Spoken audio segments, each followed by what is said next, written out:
We can celebrate the fact that the Tories have been kicked out of power by the people of Britain.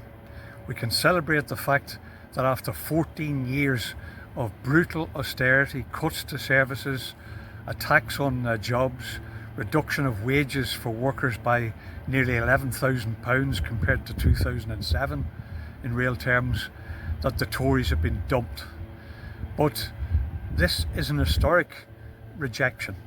It's the worst result for the Tories since 1832, when the mandate, the franchise, was extended not to the working class or to women, but to the middle class.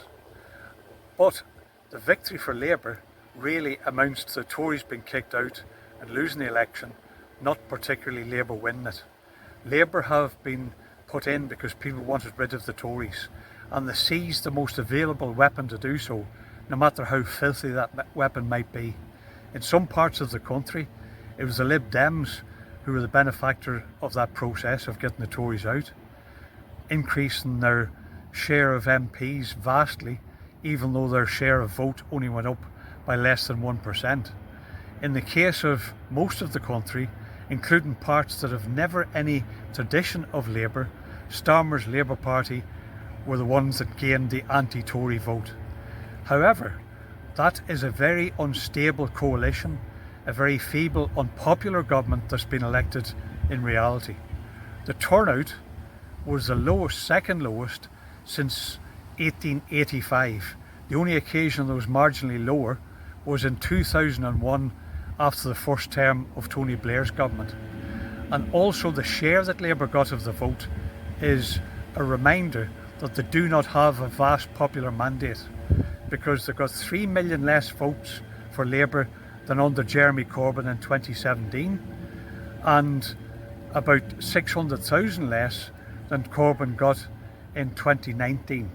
It's a reminder that the share of just over 33% compares with 40% in 2017 or 43% in 1997. It bears no comparison with the hopes and aspirations and illusions that people had for Tony Blair coming into power. People mostly think, well, Labour's not going to do much for us, but we want to get rid of the Tories. However, let's be warned. Labour intend to carry on where the Tories left off in reality. They intend to privatise the health service.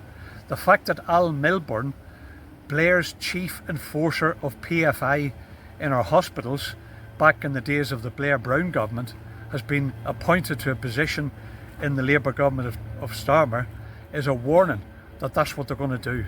They're becoming the government of privatisation of services such as health, and we need to build resistance to that. And the Scottish Socialist Party will combine with the organised working class in the trade union movement and in communities to resist that privatisation programme. And we will also put out the message: you promised change, we think you're hypocrites, Mr Labour, but nevertheless, let's see change. Let's see a £15 minimum wage being introduced to combat the horrendous levels of poverty.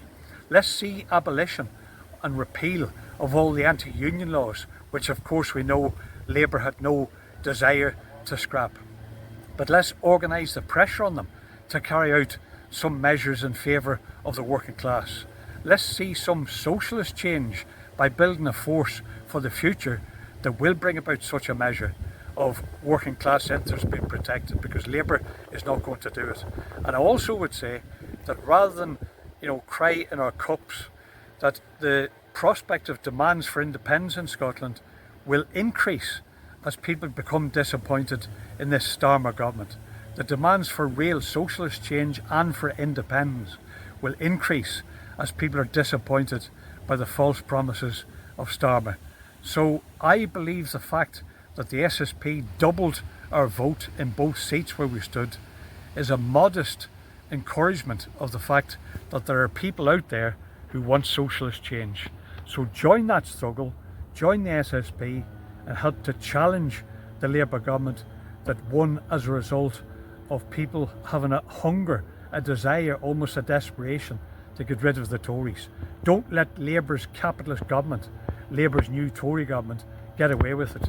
Organise resistance and organise struggle for socialism and independence.